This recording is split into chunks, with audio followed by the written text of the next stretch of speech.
a very special guest with us today. Dr. Jameeka Banks. Thank you for having me. It is so good. I mean, I wish I would have got 2, maybe even 3. Three? Now you're... But it's small. 3 is a lot. It was small. How They need small? to sponsor us. Maybe like this. That's big. And you wanted 3 of I those? wanted- I go back and forth into the jails around the United States, and I talk to inmates because I do have experience with being a previous incarcerated inmate. The law of attraction is a real thing. When I take a look back in my life and look at some of the things I've attracted, like I'm just like, I see why that happened because what I was dealing with. Or you're like, I know you're cheating on me and I'm gonna keep calling so I can interrupt. I can ruin it. That's what it was. I don't think about traditional gender roles in a relationship. People should do what's best for them. Still gotta do yourself, work, make your dreams come true. If you have Try a to goal, make them be a responsible adults. be healthy, put on your makeup, do your hair. Survive. What? Work out. How are you doing it all? My relationship with God comes first. Come on, God. I cannot pour from an empty cup. That is something that's extremely important that I've learned on my journey, that people will show you their red flags up front. And we excuse them. Don't give so much grace that you excuse bad behavior and poor character. Yeah, check 1 2, check 1 2. Is this mic on? Is this mic on? Hey, listen, man. It's the one and only trendsetter DJ Sense, and you're listening to CockTales. Dirty discussions with Kiki and Medina Monroe. Yeah.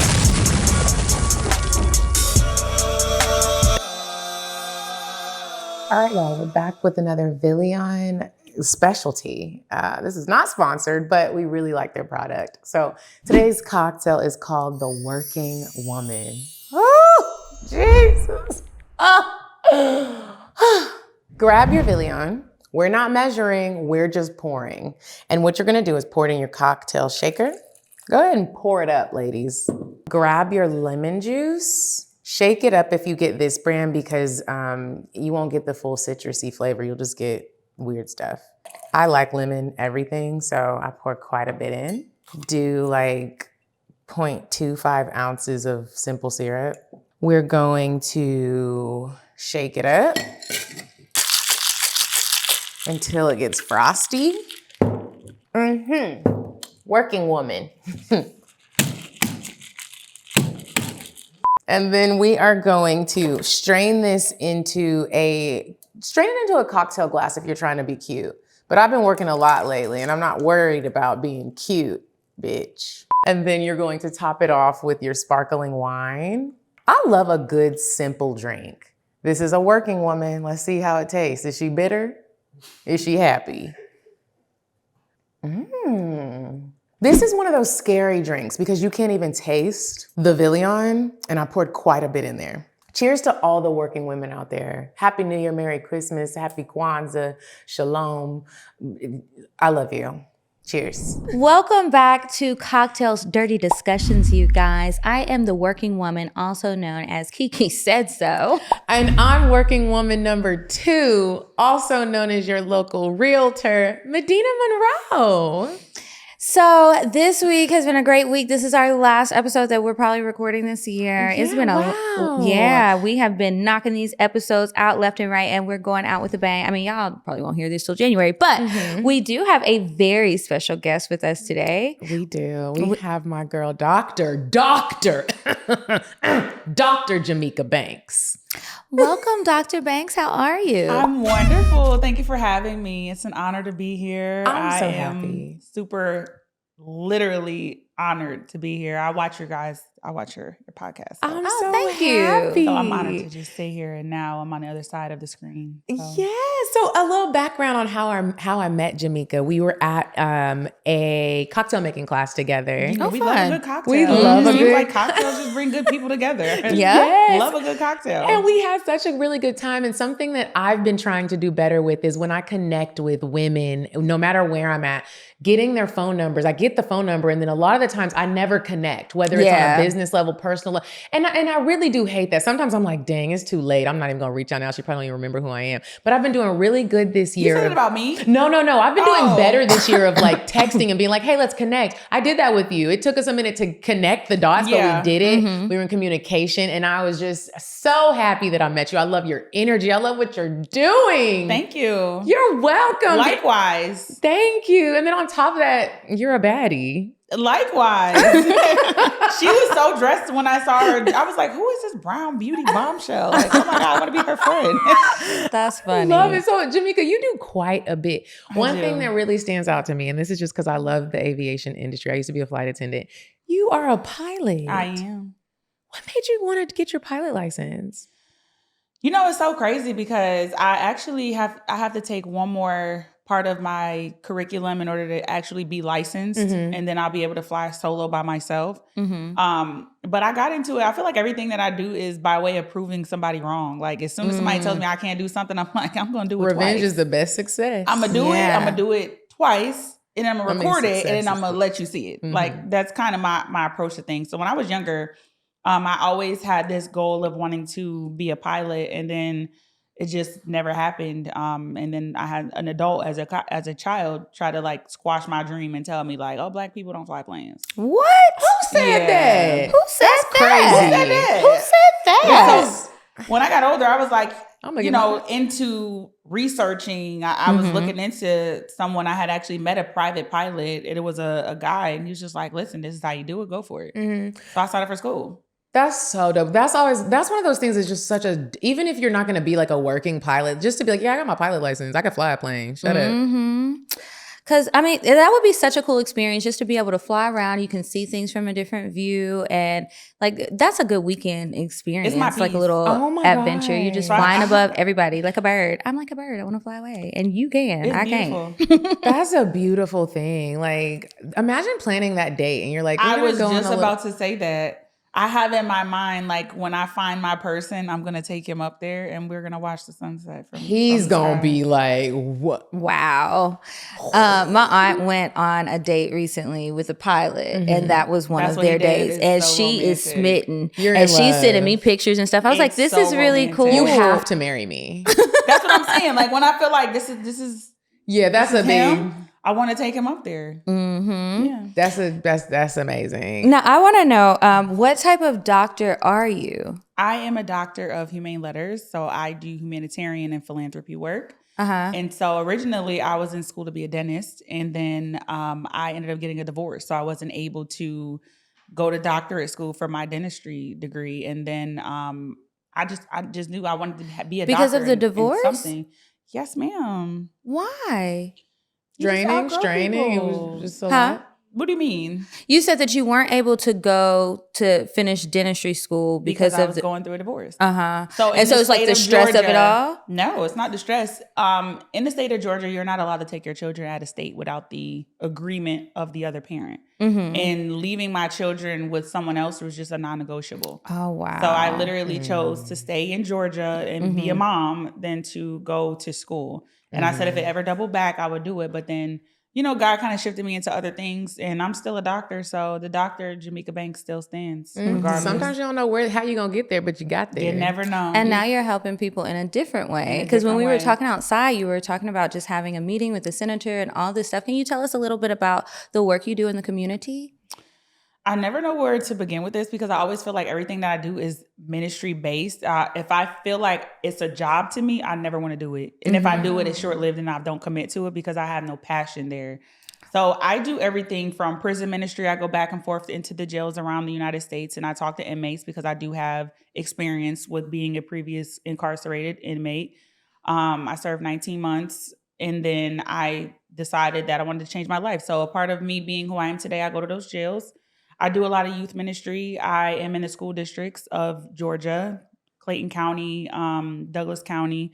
I go and I mentor individual students, and sometimes in a group where I teach young women things like body image. I teach them confidence building. I teach them, something about themselves that they might not have known as far as being beautiful from the inside out. I do a lot of ministry work in my sorority. I am an Alpha Kappa Alpha Sorority Incorporated woman. And we do a lot of community service based where we just fill the needs in those resources, whether it's food drives, clothing drives, just volunteering at other people's events and things like that. So, yeah. You're doing it all. Yeah. I also teach financial literacy. I forgot one. It's new. I also teach financial literacy at multiple colleges and just recently with the NFL Raiders. I saw you post about that. I said, she's just doing You're it very all. busy. I love that. I'm very busy, but you make time for what's important, and that's always going to be important to me. So. Yeah. And speaking of things that's important, I've got to know what's going on in your love life. Are you single, in a relationship?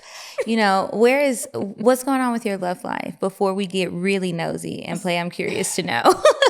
So my love life, let me just say Atlanta is the saying that Atlanta has P in the dating pool. It's E. coli in the dating pool. Not E. coli. It's E. coli. Yikes. It's P in the economy when it comes to dating. Okay. But just recently I started dating again after, some time with bad situationships. And I have met somebody that I really, really think is amazing. And we're taking time. I just enjoy him so much. He's very supportive. He's such a high caliber man. He's just amazing. It's a breath of fresh air right now. She's smiling. Smiling just thinking about it. And I'm not sorry because I really deserve a good man. Like I really deserve. I feel like every good woman deserves a good man. So this is probably the first time in a long time where I have peace. Like you meet people and it's like red flag, red flag, red flag. This is the first person where it's like red flag, but is that really a red flag or am I just scared? And is that moldable? Is that workable? And the communication between him and I is like phenomenal.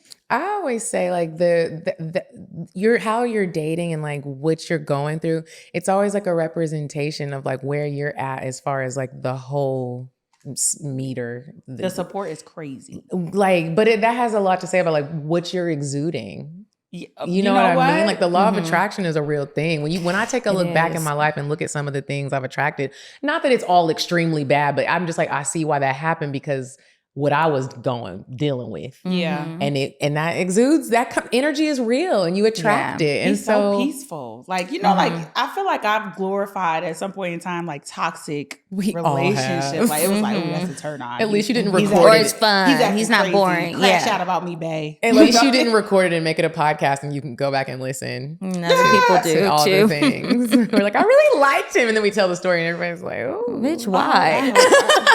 But we can laugh about it now. We're on the other side that of must it. happen to you. That's how CockTales was born. Like literally, all the toxic stories. All the toxic stories and the different things. Wow. It's like we got to turn lemons into lemonade and out of some situations and still learning because we've been doing the show for many years. Yeah, we're over 400 episodes in. You guys are amazing. Thank you. Congratulations. Thank you. So we came out with a card game. It's called I'm Curious to Know. Kiki and I curated every card in this deck. If you haven't purchased it, make sure you go to I'mCuriousToKnow.com and order your copy now.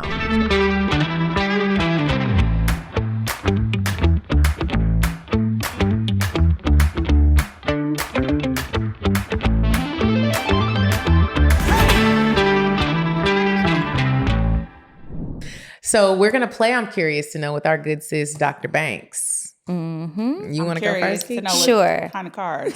It's all kinds of cards. Okay, so this is an easy one. I'm curious to know, who's your celebrity crush? Michael B. Jordan. She said that quick. It's Michael for He's me. fine. He is It's Michael fine. for me. Michael is just it's Michael. I love He the does it. smile. I am a sucker for a perfect smile. He got a perfect smile. It's not even just a smile. Like I've watched his interviews. I didn't even know I liked him until I watched an interview that he did, and I was like, "Oh my god! Like, who is this man?" Yeah. He's just so well spoken and just like confident, but he has some substance and depth to what he talks about. Like I like Michael B. Jordan. I do too. Okay. I'm curious to know, have you ever blown up someone's phone, like called at least 10 times in a row? Of course. I have. And the crazy part is like that was so many years ago. And at this point, nobody can get me to crash out. It's like I'm like standing on business about it. Like I'm not calling you. I'm ghost queen today. Like I'm not calling you. Yeah. I think we've all done it before, but I am at a point now. I think the most I'm not doing that anymore. What? Yeah. Like, it's embarrassing. I think I called somebody like over 100 times one day. I think I have to. Yeah. They were just outside, calling. and he was not answering his phone, and I just came up with all these crazy scenarios. These tangents we go on, And I was blowing his phone. He never answered. That's wild. Mm-hmm. And then it's also wild to think like, oh, I'm going to call 50 times. Well, he didn't answer the first 50. This 51st time is going to make And then you wake up in the morning, you're like, and I'm going to do it again. Mm-hmm. I remember thinking like, well, I don't care. I know he's not going to answer, but if I can't get through, nobody can. So I'm just going to keep calling. That is crazy. Or you're like, I know you're cheating on me and I'm going to keep calling so I can interrupt. I can ruin it. That's what it was. I was like, if he's cheating, I just want this phone to keep ringing so the girl knows that somebody's calling his phone and it must be his girlfriend. That is so crazy. That is crazy. That is so crazy. What is your favorite part on a man's body? Good question. I love teeth. Teeth. It's something about a man with nice teeth. Yeah. And if you got veneers, please make sure they're done properly because all teeth are not made equal, and especially veneers. Yeah. I just like a man with a nice smile, and then like if he has a beard to match that, like a nice beard, that's just beautiful. And then, like, so this part of the face. I'm gonna just say this half of the face. It's just nice beard or mustache, nice teeth, nice lips. I like a good ankle. Yeah, you say that often, and I'm always like, I don't usually notice the ankles, but I get it. I love a good ankle. It's something about a perfectly structured ankle, and you just know. And I look at that ankle, I know. Are you grabbing ankles? I don't even grab them. I just like to look, and then I just know. So weird question, but in the bedroom, do you lick them? I would. I haven't, but I would. I just like to look licked at an ankle. You licked an ankle? Mm-hmm. Wow. It was just like one of those places that nobody really touches. So sometimes like when I'm really into it, I want to touch and lick and suck on places that you didn't even think about. The back of the knee and this little part, the little, like people go for the neck, but getting that little nook and cranny real good or just those things because it's going to send a sensation and it's probably never happened before and I'm leaving my stamp. But an ankle? An ankle. I just like to look at them because what I've noticed is when a man has like a really nice ankle, all of those things that you said normally match. And he's athletic. He has a nice smile. That's just how it's been in my world. It's now I'm going to pay attention to ankles. Pay attention to ankles. Pay attention. Not I'm too thick, really not too skinny. Can you think of somebody who has an ankle or find an ankle today before we go to show us like a good ankle? Because I do notice I don't like cankles. And it's weird because some men will have a cankle, but they're not heavy set. Yeah, you don't have to be. Yeah. Some people just got big boned ankles. And if it takes me a minute to find a picture of an ankle, I'll just make a group chat and send it. I need to see the point. Because I want to see a good one. Because I'm wondering if it has like that good muscle coming up. Like what is happening? And obviously it's not ashy. Anyway, enough about ankles. What's your next one? Okay, here's my next one. I'm curious to know, have you ever knowingly broken someone's heart? Yeah. Tell us about it. But I tell people, I have a saying, I don't like to fight, but I can. I broke his heart because he played in my face. So it was a get back. So it wasn't just like No, it was never an intentional I'm just out here dogging somebody. I've never just intentionally dogged somebody. I'm literally a lover girl. I really love love and the idea of love and having my person and a family and all that goo goo gaga corny stuff. I love the corny stuff. I'm a stickler for the corny stuff. Certified lover girl. Certified. Stamp it on my head. But I did break somebody's heart. They cheated on me. So you had to get your get back. I reeled them back in and then. And it's wild because when a woman gets you back, when we get to the point where we feel like, I'm going to go along with this so I can stomp on your heart, we really get you back. You should be scared because it's not going to be... It's not going to be like something simple or like it just happened. It's going to be well thought out, meticulously planned because we want you to hurt. Exactly that. Okay, this is my last one. How do you feel about traditional gender roles in a relationship? I don't think about traditional gender roles in a relationship. I honestly feel like people should do what's best for them. And being someone who was married for 10 years, I can tell you the roles sometimes reverse. What if we both have good jobs and then he loses his? Am I going to tell him he still has to pay all of the bills if he's in between jobs? Right. Does that mean I'm still not going to cook? Or what if, I'm working and we have kids and they need to eat? Does that mean he doesn't cook? So I just feel like, men should have certain roles that are gender specific, but as a broad view, I feel like people should do what works for them and it's a team effort. the most successful relationships are not built on gender roles. They're built on team effort.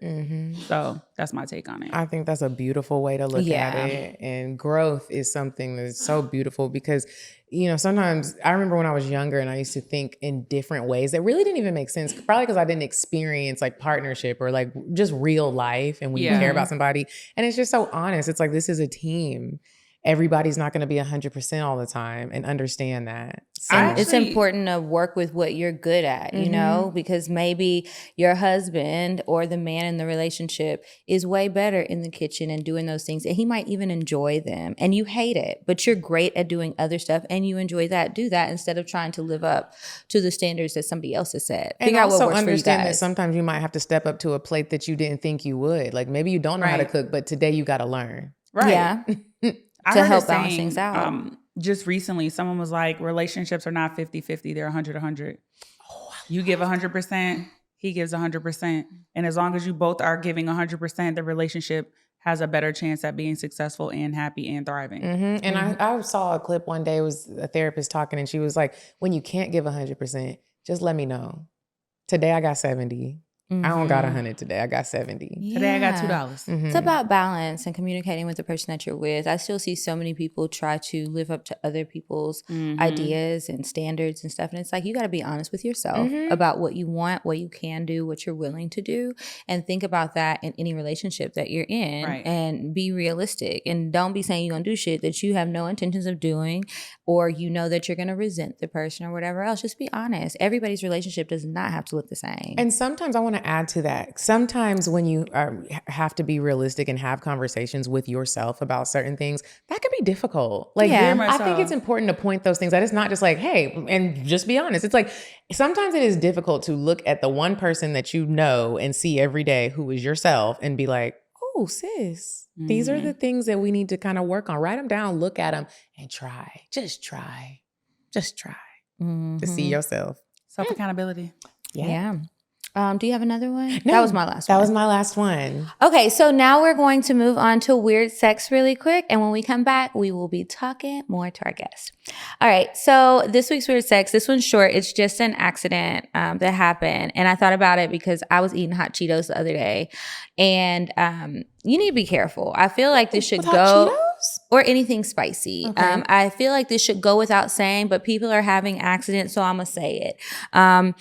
Somebody's vulva got burned. Oh, wow. Because whoever was touching, kissing, licking, sucking on their vulva had eaten some hot Cheetos and had some other spicy stuff on their hands. So not only did they not wash their hands, brush their teeth and everything. I guess I don't know what it was about the hot Cheetos for them, but they just went to town on her vagina without thoroughly getting all of that out. And so it's something about the pain receptors too that happens whenever your body interacts with spicy things.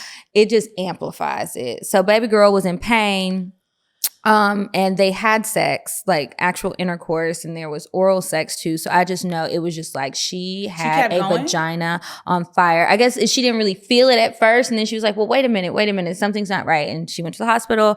And whenever they talked about it all, they reminded her that both of y'all need to clean up. So you don't have to end up in the ER. That's embarrassing. I would be so embarrassed to be at the ER and I'm thinking that something is seriously wrong. And it's hot Cheeto residue. And I just want to know, I don't know what adults are still eating hot Cheetos. I haven't had a hot Cheeto I just told you I ate one. She definitely just had a bag. I just had one the other day. Sometimes you just want a little spicy chip. Okay. I haven't had hot Cheetos since high school and I used to take my hot Cheetos and dip them in ranch. I do that in sour cream. Sour cream? Okay, I might have to stop at the store and get a bag of hot Cheetos this afternoon because apparently they're still good. I do like French onion dip, which is usually mixed with sour cream. I don't ever do it with the hot Cheetos though. I've never dipped my Cheetos. I've never did something that to try. But if you decide to try one of these wonderful dips with your chip, just make sure you wash everything out, clean it out real good before you have sexy time so that you're not shame at the hospital. And wash your hands because I don't like seeing red fingertips. I remember there was a girl that we went to high school with and she always had, it was just like a cartoon character. She had those hot Cheetos attached to her and her fingers were always so red. Do I know her? Yeah. Oh. And I just, when I picture her with red fingertips. And I wonder if she still eats those all the time. Speaking of red fingertips, before we dive into our topics, I wanted to ask you ladies this, just because it's just popped in my head when we were talking about red. How do you feel about red fingernails? I like them. I like red fingernails during Christmas season. Okay. And maybe like if you're trying to like be spicy. When I have my because I'm thinking about getting red for Thanksgiving, and I feel like that's appropriate. I just feel like a grown woman when my nails are red. It's appropriate. Okay. When I was a little girl, we couldn't wear red nail polish. It's too grown. You're trying to be too hot. Lips. Only if it was like a recital or something and we had to, but like just no. But I like red nails. Yeah, me too. Are you gonna do that shape? I don't know if I'm gonna go back to coffin or keep this. I love the old lady oval. That's what I was gonna say. Yeah. A nice little oval red. Yeah, It doesn't miss. I might do that. Or like a metallic one. I'll send you a picture. I haven't thought about my Thanksgiving nails. I'm gonna go on Friday though. Me too. While we're talking about Thanksgiving, this is another random thought that popped in my head because I gotta share this. Okay, are we Starbucks girls? Yeah. Okay, I love Starbucks.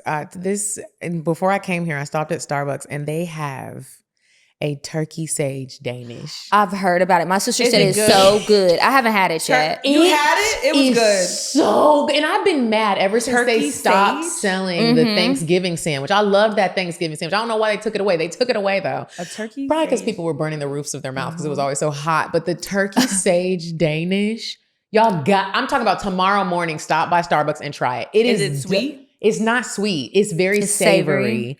It is so good. I mean, I wish I would have got 2, maybe even 3. Three? Now you're dragging it. It's small. 3 is a lot. It was small. Danishes. Bro, it's good. They How need small? to sponsor us. Maybe like this. That's big. And you wanted 3 of those? I wanted 3. I almost finished eating it when I had turned out the drive-thru. It was so good. Okay. Do y'all ever try something when you get it in a drive-thru or you pick up your food and you're in the car and you can't wait and you eat it and then you look over and somebody's looking at you and you know you looked crazy because you were gobbling it up like you ain't never ate before? Or have you been eating in the car, you almost died and you're like, bro, let me put the food down because this is absolutely absurd. Happens to the best. Okay. So, Dr. Banks. Yes. This week on CockTales, we are talking about women being busy, working, doing all the things, and also just like balancing out life. Because when you are a working woman, and I mean that And a mom. with all the respect, and a mom. Women be doing it all. We just did an episode a few weeks ago where we talked about how amazing women are because like we do it all. It's like you have to birth a child, carry the child, And that should be enough right there. Raise the Carry your child, body. and of doing all that, you still got to do yourself, work, make your dreams come true. If you have Try a goal, to make them be hobby, responsible adults and not cook, crazy people. Be healthy, put on your makeup, do your hair. What? Work out. Survive. And eat your turkey sage Danish in the car. How are you doing it all for real? I think I'm just now coming to a space of balance only because I have certain priorities now that I put in the forefront of everything. So my kids come first. Well, backtrack. My faith, my relationship with God comes first. Come on, guys. I cannot pour from an empty cup. That is something that's extremely important that I've learned on my journey in becoming who I am today. And then it's my kids.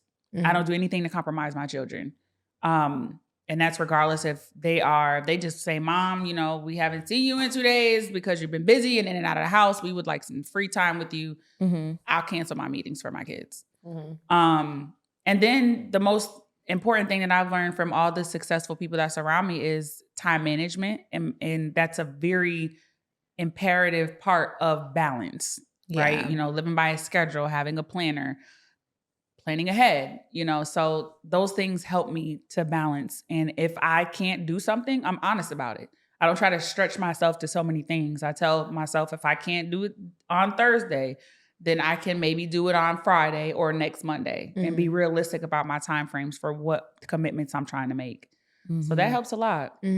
That's something I'm still working on is time management and turning things down. Because sometimes I don't know if this has ever happened to you. Tell me if it has. Like you feel like you start getting opportunities and things are coming your way, and you kind of get afraid that maybe if you don't accept this right now, who knows if it'll come back. I've felt that way. I don't feel that way now, but I have felt that way before, and I found myself overextending too much, and then it's like I have literally no time to sleep.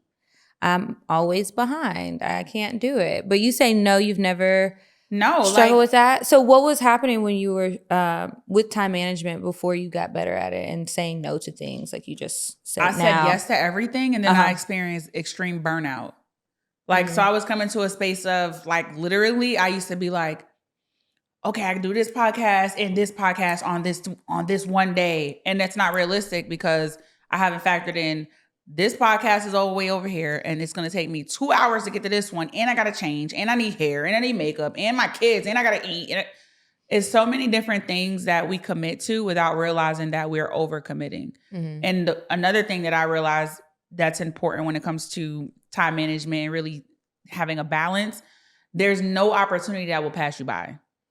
So when they come to me and someone's like, hey, we want you to do this event, or we want you to do that, unless it's like a solidified event where it's like, example, I had a gala last Sunday, and I also was flying out for the Raiders on that same Sunday. So it was a matter of, okay, this has been something that has been planned and it's interchangeable versus this gala is not interchangeable. So let me just see if they're okay with me changing my flight to maybe I leave Monday morning early and then I have the commitment that I can make for both of them. So just being realistic about your expectations and not stretching yourself too far out or too thin. I think there's another part of it though that you're leaving out. And this is something that I'm learning, but I love that you backed up and said like, okay, God is first. Sometimes I realize when people have like a spiritual strength and really rely on God, you have like these moments where it's like, what's for me is for me. And I truly do trust that. That's really what I do meant. believe That's that. actually what I meant. And so if I do have to let this go, it's coming back. Yeah, that's what I meant. When I said opportunity, there's no opportunity that presents itself that if it's for you, it's going to pass you by. It just, for me, it's like, I've actually had things to where I'm like, dang, I really want to do that, but it just does not commit. Because again, I have values. So example, I was asked to speak at this really big event, but it conflicted with my son's final game for football. That's a non-negotiable for me. I'll be talking in March with them. So it came tenfold back around. And because I explained to them also the communication, like, hey, I'm sorry I can't make it because my son has a game and that's just important to me. I'm not going to be able to. They look at you and they say, oh, she has values. You know, she's standing tall on her boundaries and her morals and belief system.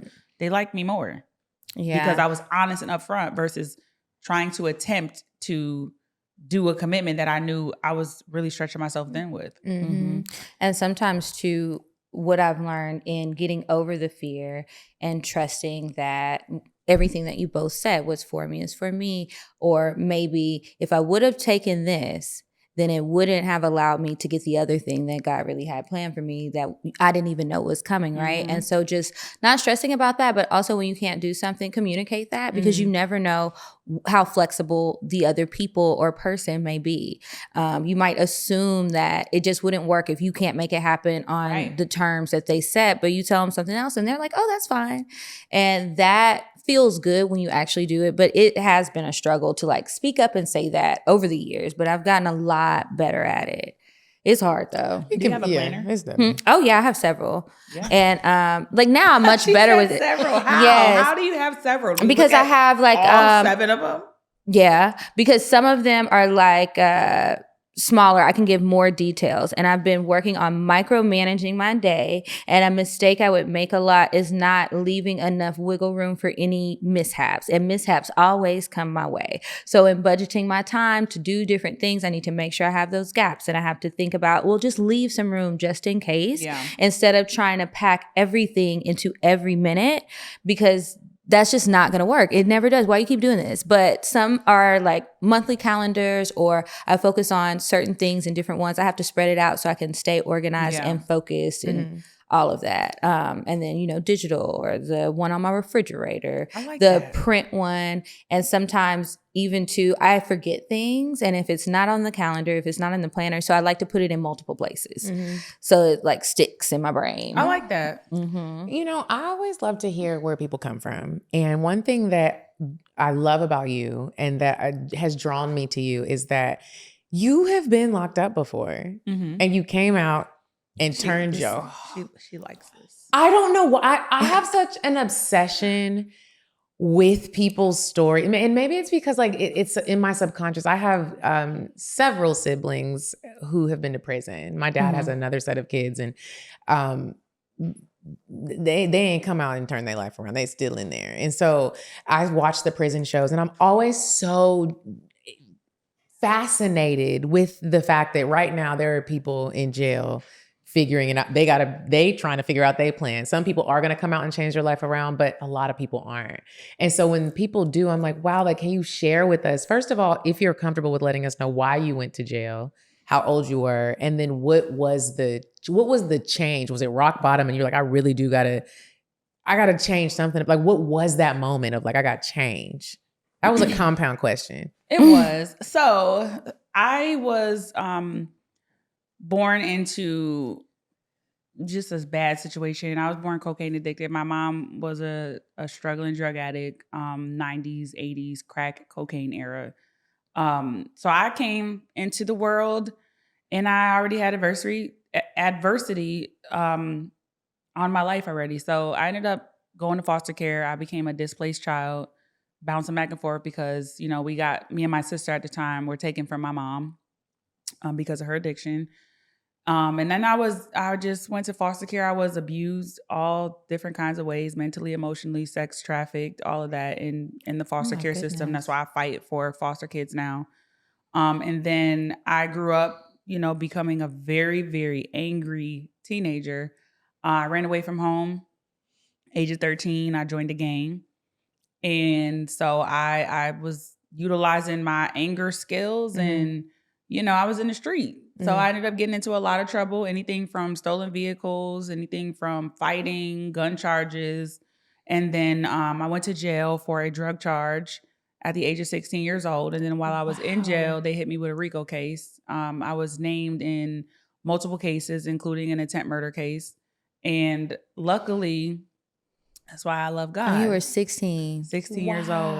I went to court and I'm thinking I'm going home because at that time in New York, that's where I'm from, they had what is called a youthful offender status. So my lawyer had put it in my head, you know, a year into, I was fighting my case for a whole year. And then my court date, when I went to court, I'm thinking that they came to an agreement. They're going to let me out time served on the charges that I was already fighting. And then they hit me with a RICO case. Like, actually, no, you're going to stay here until we figure this out. And then luckily I was dropped from my RICO case 6 months later. Wow. Just randomly. They were just like, oh, we're dropping it. That's wild. And That's then you got to go as a home. teenager. Well, I had to serve up until I had time served, but I also, in part of my conditions, I had to finish out the term for the sentences for the case I was in there fighting already. So were you locked up with like grown women? Yeah. I was actually the youngest on my pod. Were you scared? What did they treat you like? They didn't treat me like anything. I don't have any stories to tell as far as, you know, I was the bully. I really had a chip on my shoulder. So when I went to jail, I was like, I had a name already from the street. So it was like they knew who I was. Some of them did, some of them didn't. But it was like normal. And then I had been institutionalized so much before then, going to different group homes, that by the time I got to jail and I kept going back to jail so many times, it was like the COs knew who I was. The judge knew who I was. It was so familiar. So I ended up, my experience, like when you hear those stories about people, oh, they tried to rape me or like stab me in jail, I never had that. Like I only got into one fight in jail and it was because I started it. What were y'all fighting over? I have a very big thing about disrespect. And are you a Leo? No, I'm a Cancer. Oh, okay. Sorry. No, I'm a Cancer, the July kind. Okay. When's your birthday? 7/11. Okay. My mom is a July Cancer. Yeah, I'm 7/11. She's the 19th. So I ended up, I don't know, I just like to fight a lot. Mm-hmm. So when I just feel like, I don't know, I started fights because I thought I was a tough guy, but. So you got something? Yeah. So like, how did you get out of that? What was the moment that made you want to change your life around? The sad part is when I got out of jail, I still didn't learn my lesson. I went right back to the street. It's normalized dysfunction. That's the only thing I can say to like sum that up. Normalized dysfunction. When you come from that and that's all you know, it's so easy to go back to it. And there's different versions of that. Like you're talking about it as how you're raised and going into the prison system, but there's versions of that in dating. There's versions of that in being used by people. You go right back to it because you're used to it. Yeah. Yeah. So when I came home from jail, I ended up going back to the street. My mom was like, "You're going to go back to jail." I had accepted it. I was like, "I don't care." It wasn't until I got pregnant that I was like, "Oh, hell no. This is a no for me. I can't do this." Like I'm very much so very brave when it comes to a lot of stuff. But when I found out I was pregnant, that was like the one thing in my entire life that I was like, this is scary as hell. I don't know what I'm gonna do with this one. And I was so afraid as well of abortions. So it was just like, I like held my friend's hand and listened to her have an abortion. So at that time, I was like, oh, hey, I can't do it. I don't got the balls to do that either. I can't do that. So my son is the reason why I changed my life around. He was the focal point for a better future. I did not want him to go through any of the things that I went through, whether it be foster care. I just had this thought of me going to jail and my son is a baby and like he's being raised by people who are going to abuse him. Like I was petrified of that thought. So I was like, I gotta get my shit together. And then I heard you say that you went home and you went to your mom. What was your relationship like with your mom at this point? She was clean. Okay. And that was the first time I had seen her clean. Like she visited me when I was in jail. And I remember when she came to jail, I just never believed her because it was just like, whatever. She's just another 30 days, you'll be right back in the street doing drugs. But when she came to visit me, even her, like she gave me she planted the seeds. Let me say she planted the seeds because she led by example when it came to changing her life around. And that was the first time I had ever seen my mom clean for an extended period of time. And I was using her as an excuse to why I was getting in trouble. So when she came to visit me in jail, it was like, you need to stop doing this. You need to change your life. And I was like, no, like you're a crackhead. Like, why? No, you have no right to tell me anything. And then she looked at me and was like, I'm not on drugs anymore. Actually, I got 6 months clean. So what are you talking about? And she kind of tried to take that excuse from me, even though I still had it. But she was the first person to plant the seed and show me like what that change looked like. So when I came home, I still operated from a space of, I don't believe you. You're going to go back in the street. You're going to go back to drugs. So you can't really tell me anything because I don't believe you. Yeah. And our relationship was terrible. It was very terrible. But she stayed clean. What's y'all's relationship like now? I love my mom. That's my dog. Me and my mom are very close. I moved her here from New York. She lives around the corner from my house. I see her often. We're in therapy. I'm a very big stickler for therapy. So we are in a wonderful space. She's an amazing grandma. And I never seen us being in this space back then, So she gives me hope every day when it comes to our relationship. She gets better every day and she's still clean. Now, let me ask you this. And we're going to shift gears and talk about dating. I'm a firm believer that how you were raised, no matter what the situations are, it shows up in your romantic life. And how have you dealt with this in dating, or especially when you get, and not even getting serious with someone, but most of the time when you get serious with somebody, things start to show up. And the older you get, you're more able to like recognize it and be like, oh, this is from my past. How has growing up with a background like what you have grown up with, especially with your mom is the first person that you are in a relationship with in life. And it's a beautiful thing. No matter how rough or not rough, it's like, that's your first love. How have you seen these things show up in your romantic relationships? And how do you correct them?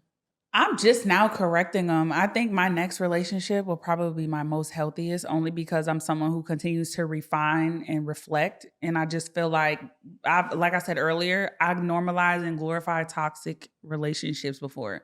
It was like I watched my mom in her previous relationships when I was a kid. One of her exes broke her jaw. You know, she had to get wires shut. And then I ended up in an abusive relationship as an adult, you know? So after that relationship, I was like, I never want to experience that again. I learned from it and moved on. And I think my past, it played a very big part as to why I chose wrong. Because I feel like in the beginning stages, now, mind you, I'm evolved at this point because, again, I'm always someone who refines and reflects.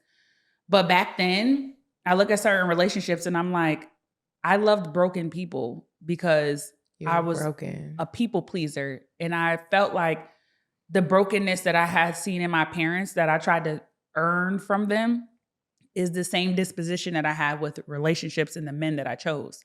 Looking at a broken man and saying, I can fix him. I can love him through that. And he's going to love me so much because I stuck by him when he was at his lowest and even when he was treating me bad. And then giving understanding, you know, trying to understand my parents and why did they do certain things and why were they treating me certain ways. You know, even in my relationships, I was looking at men and I would give them understanding to the point where I would excuse the poor treatment that they were giving me because, oh, he did it because he has mommy issues. Oh, he did it because, you know, giving those excuses, which led that toxic cycle of I'm in an abusive relationship. Maybe not physically, but I think for women as well, one important dynamic that I've recognized in dating is that there are many forms of abuse. Right. You could be with a man that's emotionally abusive to you, spiritually abusive, mentally, verbally, whatever that looks like. And sometimes it can be in the most subtle way. And you look up one day and you're like, I'm being controlled. Manipulated. Yep. I'm being manipulated in so many ways. I'm feeling inadequate. And it's not like an inner thing. It's like you doing this. Like, what? I was like super confident in one of my relationships after my divorce. And I left that relationship so depleted. And I was look back like, what the heck was wrong with you? Like my friends used to be like, you got this. You're beautiful. You're a good person. Why are you dealing with this piece of crap? Right. And sometimes that piece of crap don't look like a piece of crap because he might still have a great job. He might still be looking like he's treating you right. On paper, in the forefront on Instagram. Yeah. He looked amazing. The visuals that are being put out are one thing, that visual but when you look at the whole everything. thing. But the behind the closed doors is crazy. And that's one of the toxic relationships that I reference because I sacrificed so much. I ended up in a poly relationship, which is something that I was like, how the hell? I look like, how did I get here? What the hell? What am I doing? But by way of trying to people please, you know, trying to love somebody so much, unconditional love. And the fact of the matter is love is conditional, especially if the condition is sacrificing yourself. And women do it so and your beliefs often. and your morals and all of that. We did an episode with Elizabeth Gilbert and we talked about love addiction and how so many women specifically are love addicts and you just don't realize it because so many things have been glorified. I'm supposed to sacrifice who I am because I love you. Right. And it's such an interesting take, like, because it's difficult. Some of the things are difficult to unlearn, but if you don't become whole, I don't care. That part. Oh my God. That part. And that's another thing. We look for someone to fill our void and be that piece to that empty space that we feel like we're missing. And the Sometimes truth of the matter is like, the more you love yourself, the more whole you become, the more you're not codependent on other people, the less likely you are to be manipulated emotionally, mentally, and settle for less. And let me be clear, loving yourself and becoming whole, that doesn't mean everything's perfect. There are some things you don't like about yourself, but you can admit it. You can talk about it. I'm not good at this. This is not my strength. Like you just know who you are. I feel like I'm in a very odd season of I thought I knew and I'm like, oh shit. And now you're having some realizations. Now I'm having some realizations where it's like, oh, okay. Like there's still so much work that needs to be done. Like I don't think it ever stops, but like there's a level of like unwholeness that I have been just not aware of. And certain things, sometimes it is a relationship, sometimes it's a friendship, sometimes it's something that happens that reveals itself. For me right now, it's friendships for me. Girl, I went through a season with friendships where it was like they were dropping like flies. Mm-hmm. And I'm in a better season now with friends, but even that, I had to take a look at me and realizing, like, I went and reread my diary about someone who I'm no longer. Isn't it cringy? Bro, isn't it? It's so cringy. If you reading go diary entries from read people that's not here anymore. It's cringy. But even just like about yourself, you're like, okay, this is the same fucking story. Or this specific journal entry that I read, it was about a friend that I'm no longer friends with anymore. And what I was writing was, I was like, man, like, I'm so happy that we're friends, but I don't think she's really my friend. Mm-hmm. I wrote that in the journal entry. And then the way that everything unfolded, it was like, this bitch was not my friend. You seen it. That's the thing. We see it. And then you just like glamorize whatever the situation is and you try to craft this story. And I mean, you're a storyteller, so it's so easy to do. I tell people all the time, like, as uncomfortable as it is, it's really important to have time alone. Like, whether, not saying that you have to lose all of your friendships or any of that, but like jumping in and out of relationships, romantic relationships, you need to have some time alone at some point, because if you're being honest with yourself, you probably don't ever take the time to correct anything that you did wrong. That's right. And you might still be in a victim mentality where everything is happening to you and you're not even addressing the things that you're doing to others or what you're running from. And it's like, why are you scared to be alone? You got to figure that out. And it's not always comfortable, but it feels so good to come out of that and realize things about yourself and having a sense of peace and not feeling the need for someone else, because you can be by yourself. And not that you even want to be by yourself forever. Don't get that confused. But when you're meeting new people or even revisiting old failed relationships of any sort, you might be able to show up as a better version of yourself, and you can receive things better, or you can notice red flags better. It's lots of different things that can happen, but you've got to take some time to like address your own stuff. And you probably need to do some check-ins a few times throughout your life, because you also change. Yeah, you that's know? true. Priorities change, your experiences change. You learn different things about yourself, about other people. You expand your worldview, hopefully. And then, you know, you might reevaluate some things. Some things that worked for you last year may not work for you anymore. And that's okay too. But it is frustrating when you watch other people go through that, or when you are in the thick of it. Yeah. Because it's uncomfortable, but change is always uncomfortable. And it's always better on the other side. You hit that on the money. I feel like, do you guys pray? So I I just recently went through a thing of, your dog is cheating on you. Right. And she just looking at me like, I like her. I went through a thing just recently where I prayed a prayer like, God, if I want you to uproot, I want you to expose and uproot and do it by way of protection. Because the next season that you are bringing me to, I don't want anybody around me that does not deserve to be here. I done lost my bestie, y'all. I'm not going to tell you who I lost. It was some stuff. I was like, oh, come on. Don't you hate that? It feels so sad. I love her. Stop. But at the end of the day, you know, the number one thing that I also had to realize is that people will show you their red flags up front, and we excuse them. And one thing that I've learned about myself the most in this last season, someone had to tell me, they were like, because I'm so easygoing, especially with women. I'm such a girl's girl, and I'm such a woman who feels like I done been do too much to judge. Like, I'm not, whatever you do, whoever you are, I will love you as you are, because I don't judge. I have no room to. However, I was told recently, don't give so much grace that you excuse bad behavior and poor character. And that's something I just realized I've been doing. Like, oh, that's just how they are. That's just her. That don't bother me. But it's like, does it really bother me? Or have I used that as an excuse, the grace thing? Like, like, is it a such thing as giving too much grace to somebody? I don't know, because, you know, that's something that I struggle with. But it's like, as someone who has been a bad decision maker, someone who has made several mistakes, I struggle with that too. But it's weird, because it's like, okay, there's one thing if it's like, okay, this ain't it. But there's another part of it where it's like, humans are not perfect. People are going to fuck up. Like like, and there's certain levels of fuck ups that are like, okay, this is forgivable. Like, you're not going upside my head. Now that's clearly not acceptable. You're not going upside my head. But sometimes I look at like what I have done, the pain I have caused to myself, to others, like I said, the bad decisions I've made. And it's hard for me to not forgive you and not just like immediately exclude you from my life, because I'm like, dang, like there are certain situations where I feel like people, I wish that people wouldn't have done that to me. I'm sorry, but I cut people off. I'm cutting you off because at this big age,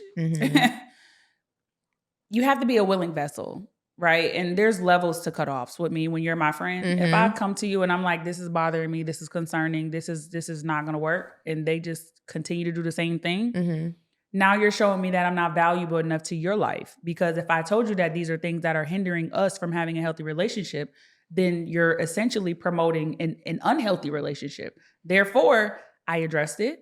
I gave you the space to correct it. You didn't correct it. So you showed me how I am as far as a rank of importance to you.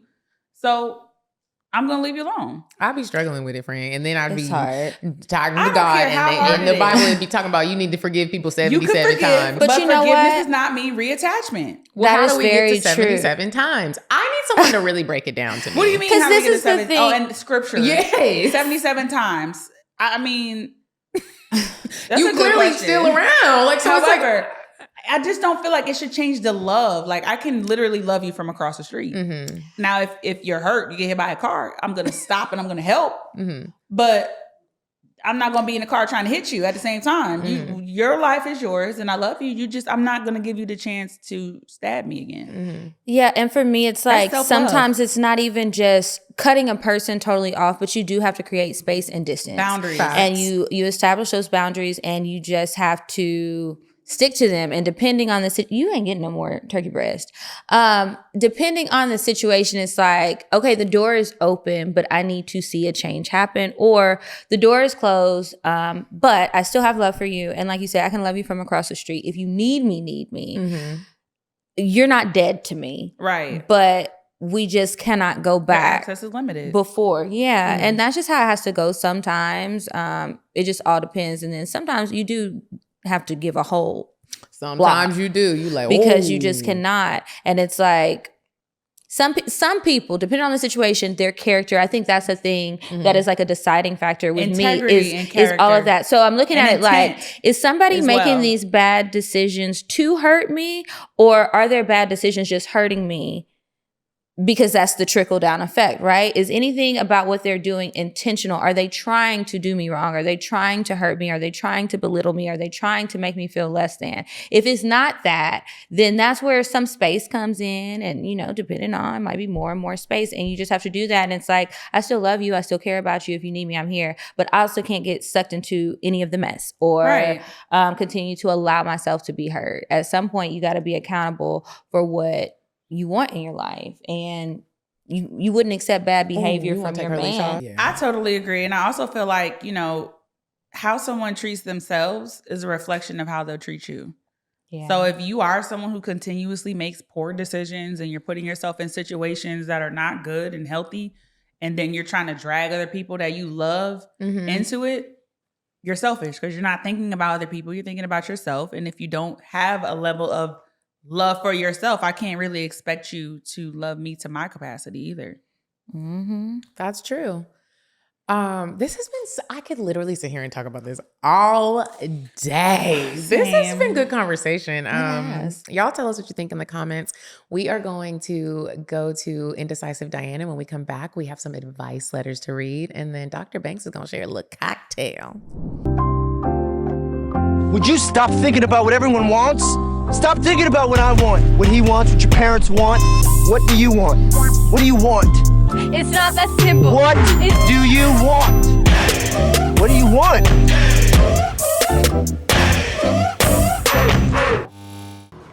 Hey ladies, it's me, Diana. Diane. And listen up, I found this cute little speakeasy bar. It's called Tiger Sun. It's new, located right behind Muchacho's ATL. I believe it's on Memorial Drive. I don't know, but type in Tiger Sun on Instagram. It's very cute, dim lit. Take a side piece of someone who maybe isn't attractive, or they are. It's very cute and intimate. Bye.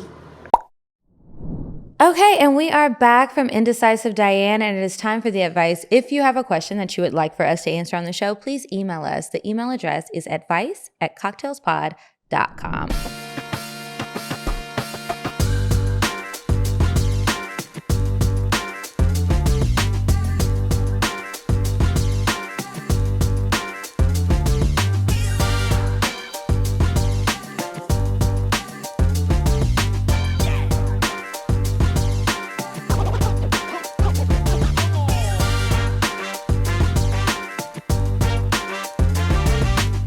So this one says, "Hi ladies, thank you for all that you do on the pod." You're welcome.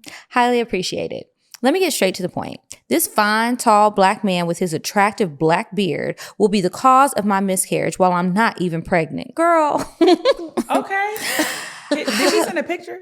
No. She didn't. We need a picture and normally of this they gentleman. do. We need a picture of this gentleman. Right? Okay, so she says, "We dated in 2021 and separated after 8 months. However, we both text each other every 3 months. I don't know why we do this, but I love it and it just happens unknowingly. It's always nice seeing him, but it cost me 2 relationships." Well, damn. I want to move on with my love life, but this feels like a what?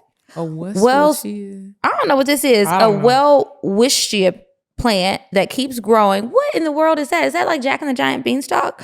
But it's a plant that keeps growing while it's so dry with little rainfall, and I don't see any future with this guy. How does one escape this, ladies? Please help. Love, listener from somewhere in the world. Girl, leave Delulu Island. What are you talking about? If we're going to be anything in 2024 and 2025, can we be fucking for real? I'm sorry. Seriously, you texting somebody every 3 months, and how do you leave it alone? Don't answer the text message in the next 3 months. Why are you texting this man? Well, I want to know why So you are it- texting. And him. what are you texting him that has cost you multiple relationships? Time out. Is it that, did she say she's texting him or he's texting her every 3 months? She I would said- both She said clarification. we both text each other every 3 months. Yeah. Is it just to like smash or like what are we doing? What's happening in the text? He's saying, "Hey, how you been? I'm in your city. Pull up." Like, what's happening? You want to know what I also noticed about men? What? Some men don't want anything from you. They just want to know that they have the access. That they can. Like, they just want the number. Oh, sliding in DMs. They want the point of contact just to say they had the point of contact. Do you know how many times someone has been like, "Oh, I used to talk to her"? No, you were in my DMs for 2 years and I finally said thank you. Like, can we cut this out? So some men will really try to have that access. They're playing around. She needs to cut that out. He Cut don't it want off, her. friend. Like I'm always on here sitting in this same seat talking about law of attraction. You're gonna keep attracting shit like that if you keep dealing with it. Cut it off. Every 3 months. There's is no insane. point. Where's the consistency? Where's the effort? That's a preview. Well, he's to what a consistently man is gonna texting 3 give you. months, but it ain't no effort. I mean, and I'm not I really gonna lie, wanna know the text friend, she messages. wanna She get wanna deep smash. real Tell her quick. to send If it. you want to go back to like your childhood and figure out where you got to the point where you were okay with like accepting literally bare that's not even bare minimum. minimum. That's like bare minimum's basement. Like, what are you talking about? Yeah. That's not every 3 months.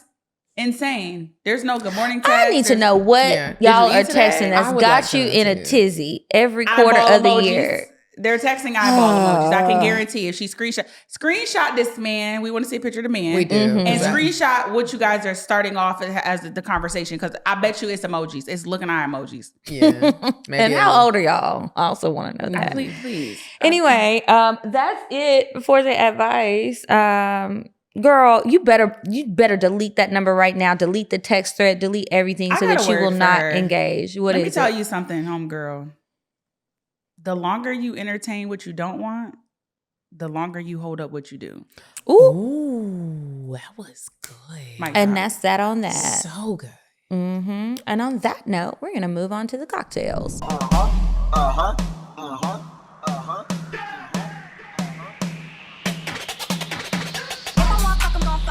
But if you ain't got a buck, I won't cuff 'em. Spend 100 on me, it ain't nothing. Want a double D, so stuffing. Back to the point. Is it some cash in this place? If it is, I'll probably stick the stats in your face, turn around. Once upon a time, So if you guys have a cocktail that you would like to share, you can email it to us, cocktails@cocktailspod.com. All right, Dr. Banks, this is where you share your story of greatness that has to do with dating, obviously. So give us your cocktail. I'm sure that the people that was listening was like, she was in a poly relationship? I know they paused on there like, wait, what? Poly, let me tell you, nobody ever, I was so private with this relationship. I'm going to tell you the poly story. Okay. I want to hear it. Okay, the juicy poly story. So I was dating a guy and I liked him, and come to find out, we were dating for a few months, and he ended up, it was this girl that showed up one day at this event that I popped up at. He's into fintech. And it's this girl, I seen this car ride up the one-way street, and this girl is there, and I'm like, she stops and she's like, hey, where you about to go? Talking to him. Mm-hmm. Where you about to go? And I'm like, this is awkward. He did not introduce me. He did not say, hey, this is my girlfriend, Jameeka. He didn't say anything. So I'm looking at body language, and I'm like, okay, this is awkward. So I get out of his car. I was sitting she pulled up on us, and I was sitting in his car in the passenger seat. So I get out, I go in my car, I leave, and I'm thinking about it, and I'm replaying it, and I'm a thinker. So I'm like, that didn't seem right. So I call him, and I'm like, who was that? And he's like, oh, that's just somebody who works in my company, blah, blah, blah. And I'm like, what? No, it's not. No. Come to find out. So I made him put his money where his mouth is. They had a cocktail mixer that night. And I'm like, oh, okay. I did my digging, and I found out it was his ex-girlfriend. So it's like, he tried to pitch it like, she's got a boyfriend. She moved on. We've been, not together for almost a year, blah, blah, blah. And then I was like, okay, I want to meet her. We get to this lounge, and he walks up to her. I know what would happen now because she told me, but he walks up to her, and I just see this exchange of her like cussing him out. It looks like she's cussing him out. Ooh. So I'm just like, ooh, okay. Whole night awkward. We go from one lounge to another place. I'm going home. It was he wanted me to be there. He's like, no, if you leave me, I'm like, I want to go home. He's like, no. If you leave me, it's going to be embarrassing because I brought you here. I told you, right, you're my girlfriend, blah, blah, blah. I'm like, whatever. The whole night is awkward. She's, around us. And I'm just like, okay. Fast forward, she gets on Instagram. It's this exchange of Instagram subliminals to where people understand. Back then, my handle was Dental Bay. Okay. So people are like, is this screenshot, and they sent it to me like, is this girl talking about you? Because, this is too specific. She's talking about braces. I'm the only one in Atlanta in the dental field that has braces. So, they're like, is she talking about you? And I'm like, okay, I've had enough. So I told him, you need to nip this in the bud. I don't do public Discord. I'm an AKA. I got all this stuff going. I'm not about to be on the internet making a monkey fool of myself. No circus acts coming from this way. So he gets us on the phone. We become cool. I ended up genuinely liking her. I'm a girl's girl. It's so funny because I'm really a girl's girl. But I didn't even realize that much I was a girl's girl. So he hashed it out, and then, me and her become cool. And it was a trauma bonding situation. Ooh. And, he ended up getting caught cheating. In the midst of that, she told me her side of the story, and come to find out he left her for me, like cold turkey. They had just came back from vacation. They had just celebrated Valentine's Day together, and he took her stuff from his house and dropped it off to her. And that was her story. She's like, I was still in love with him, and he hurt me, and he did all of this. So we trauma bonding because now he cheated, and now I'm telling her he ain't shit anyway. And now her and I had a pact. Him and I broke up, and she gets back with him. Tale as old as time. I hear this all the time when I'm talking to people. I just started sensing weird energy where, I was talking to her every day. She was going through something with a family member, and I was like supporting her through this. She ends up, getting back with him. I find out on Instagram that they're back together. On her birthday, I find out. You was about to send a happy birthday friend text. You want to go out somewhere? We're going out for your birthday. Find out from somebody else's page that I was following. I didn't even find out from her. I found it from somebody else's page. I just cold turkey blocked both of them. Blocked them. Couple months later, I get a phone call, and it's like, let's hash things out. had the conversation. From him? From both of them. Okay. Came with he's I'm in love with 2 women. And Okay, Chris Brown. Right. I'm in love with 2 women and we come up with this idea. It was their idea. Mind you, I've been in a poly before this, a very successful poly before when I was younger. Mm-hmm. That one ended because the young lady got pregnant and she started acting crazy. She wanted her man to herself. I was like, okay. We can leave. Okay, y'all got it. But long story short, we come up with this idea. Well, they came up with the idea. I agreed to it. Now we're in a poly. Mm-hmm. Disaster. It was a disaster. The thing about poly, you cannot be in a poly relationship with a man who is just a beta male.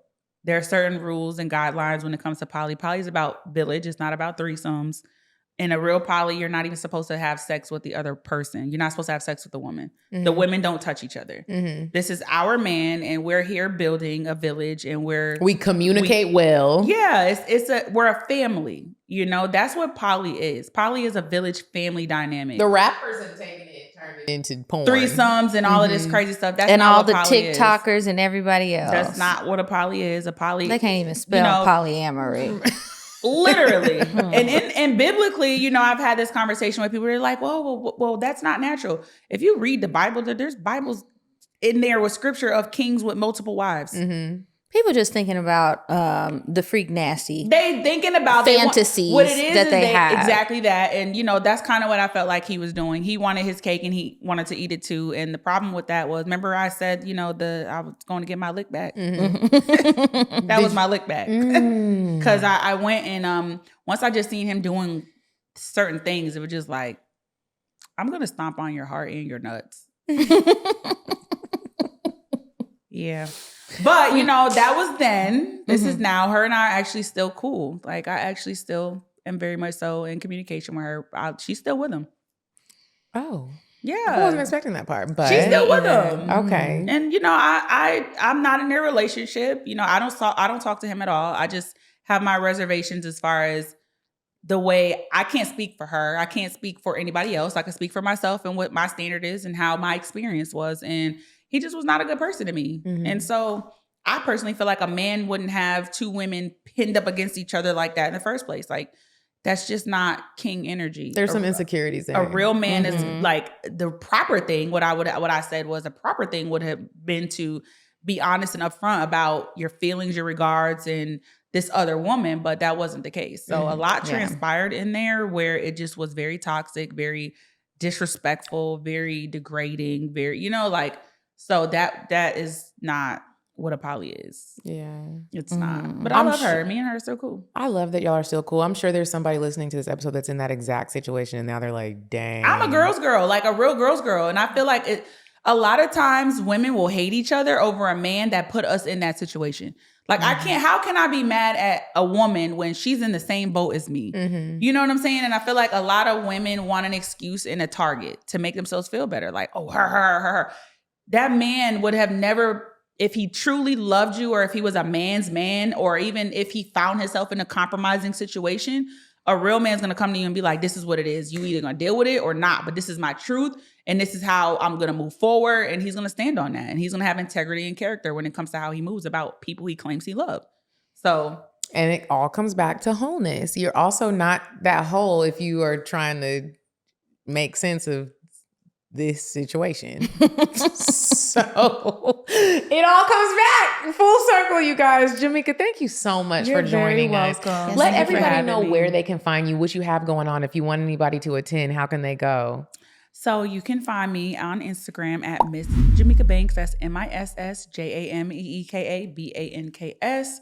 Or you can email me for any community service, interest, or volunteer work at vesselsofvictory@gmail.com. That's VESSELS of victory@gmail.com.